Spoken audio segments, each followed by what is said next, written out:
my goodness, this is awful! So, funny story. I wrote the script for this video like way over a year ago, so my thesis had to change a little bit. Basically, the bulk of it stayed the same, but I had to make some minor adjustments because since then, we have been given The Legend of Zelda Echoes of Wisdom, a game which touts itself for being the first main Legend of Zelda game where you actually play as Princess Zelda, as the main character. And even though this game has been getting all of the very well-deserved press for Nintendo finally taking that bold step forward, me, being the CDI nerd that I am, can't help but feel a little bit salty about it, and I'm gonna tell you why. See, mainstream gamers are quick to talk about how bad those CDI Zelda games are. The animation, the gameplay, the hitboxes, the writing, the voice acting. Not the music. Tony Trippy made sure of that. But basically everything else. What nobody seems to want to acknowledge is the fact that the Princess Zelda herself in those two games is actually like a mega badass. See, Princess Zelda in the CDI games, she's this young, brave princess who is clearly more likely to be found slaying monsters than sitting around a castle just looking pretty. She also doesn't suffer Link lightly. You remember in the beginning that famous line where he asks her for a kiss and she seems like this super cold bitch telling him, "Ha, yeah, right?" Well, we found out Link's been macking on other girls too. So Zelda's actually standing up for herself, not just being a cold bitch when Link comes on to her, and she probably knows that he's been macking on every girl in Hyrule. Hyrule. It is still technically Hyrule in those games, right?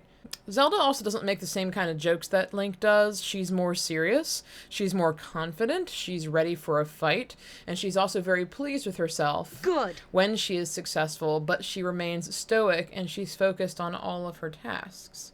While she is captured by Ganon in the Faces of Evil and she has to be saved by Link, in her game she is saving Link and her father. We're not going to get into Zelda's adventure because I have my own theories about Zelda's adventure. While she is the heroine, there's not any personality to go behind. All we can say is that she is saving Link, but that's pretty much it. I'll get into that another time. But as far as the Wand of Gamelon goes, you might be thinking that this is actually not a big deal. Okay, whatever. There's the goofy male lead, there's the strong princess, been there, done that, got the shirt 10,000 times, and counting. But to really appreciate this, we have to roll the clock back, and we have to step away from modern gaming, and we have to think about what the industry was like in the 90s, which, depending on your age, you may not even be able to do. So I will do it for you. The Wand of Gamelon came out in 1993. I was 3 years old. Prior to this, most consider the first real playable female character to be Samus from Metroid, and that was in 1986, which is very cutting edge. Between 86 and 93, the kind of animation we're dealing with and the kind of games we're dealing with are, our simple sprites, our pixels, little pixelated people like that. I think they don't have a whole lot of personality, regardless of their gender, save for whatever dialogue they can convey in text. I know this is a personal opinion, it's not a fact-based opinion, and a lot of people will not feel the same, but to me, gaming and video game characters did not really come to full life with emotions and emoting and like this depth until 1996 when the Nintendo 64 came out. You take Link from the original NES game and you compare him to what he was like in the Ocarina of Time, and compare all the other characters in those games and from that era with all the characters in the Ocarina of Time and Super Mario and everything that was coming out then, and just this 3D animation gave us so much more to expound upon, to make things more relatable and deep and emotion, because you can actually make emotions even though they weren't super complex. It was still, for the time, a very big deal. Whether you feel that way or not, that's how I feel.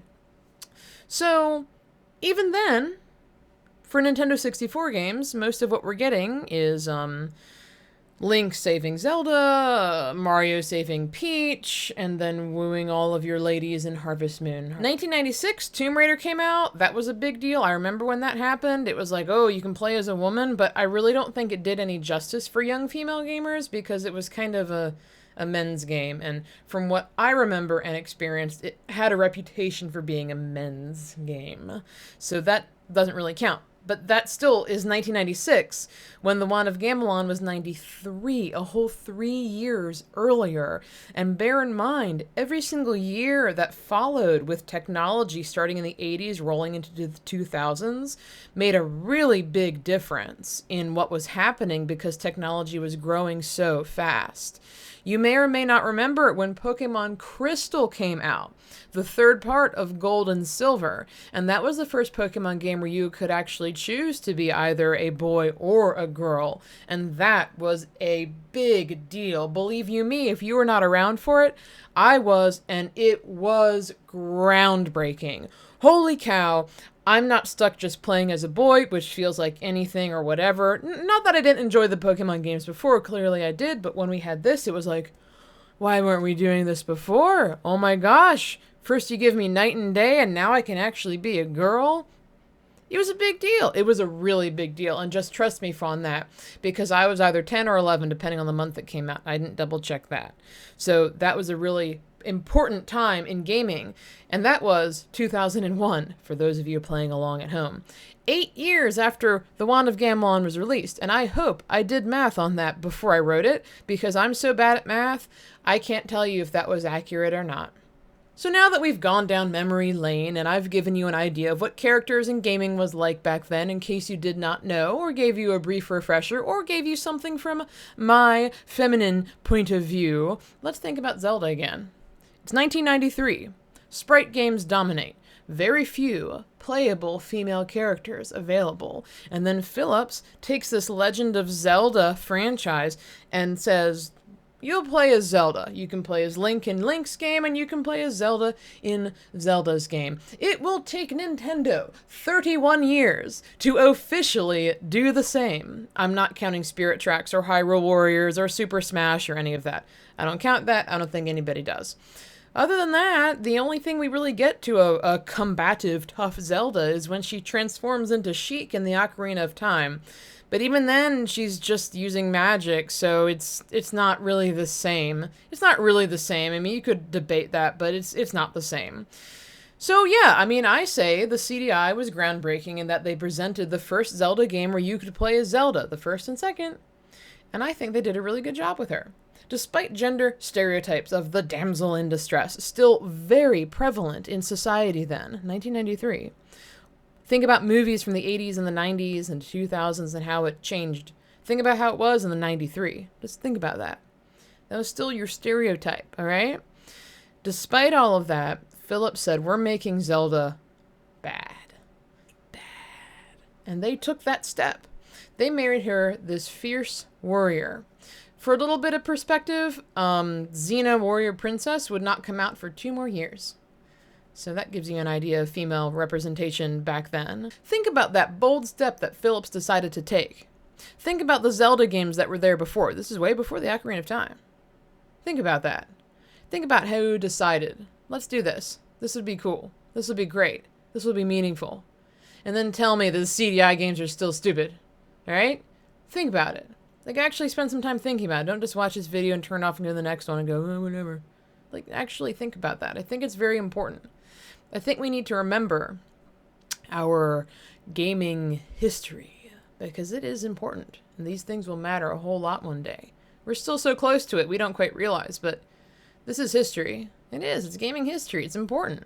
You know, and when we have CDI Princess Zelda, she's not girly or naive.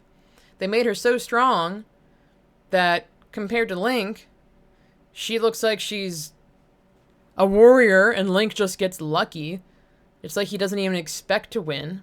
Zelda, she knows exactly she's going to win and exactly how she's going to do it because she's trained for it. Link looks like he was just woken up one day and said, hey, you got to be the hero. Sound familiar? Zelda didn't do that. Zelda knew that she was going to have to be used one day, and she has been training for it.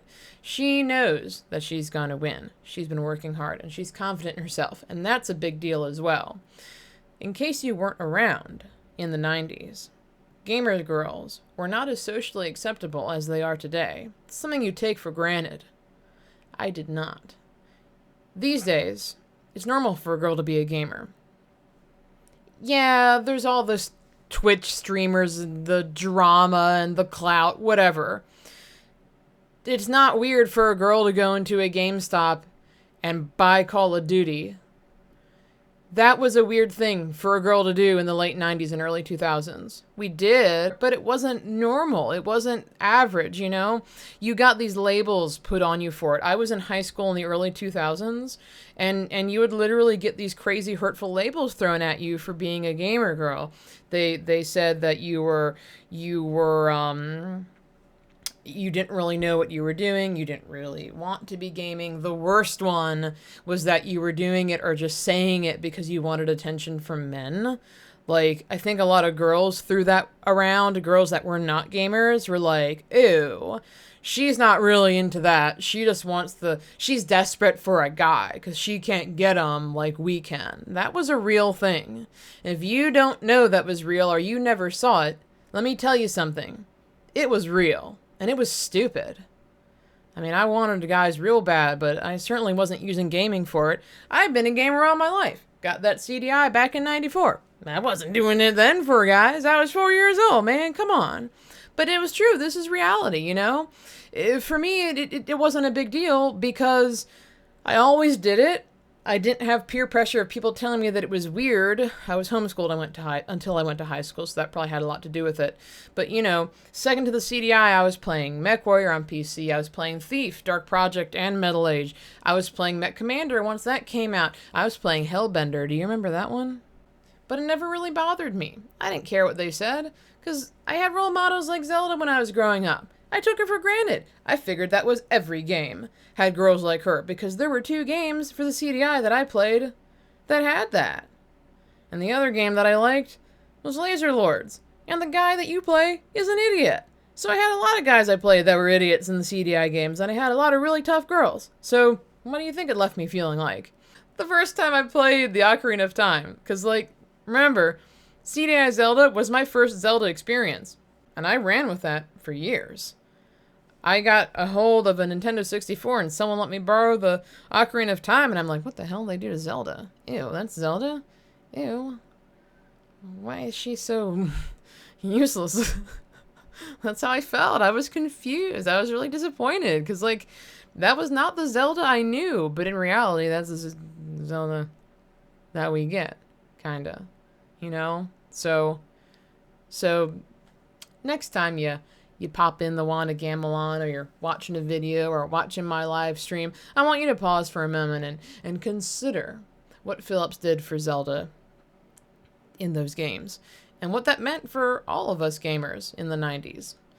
Echoes of Wisdom deserves all kinds of glory, but let's not forget about what came before it. But I do have to say, at least we got a little recognition on the Echoes of Wisdom Wikipedia page.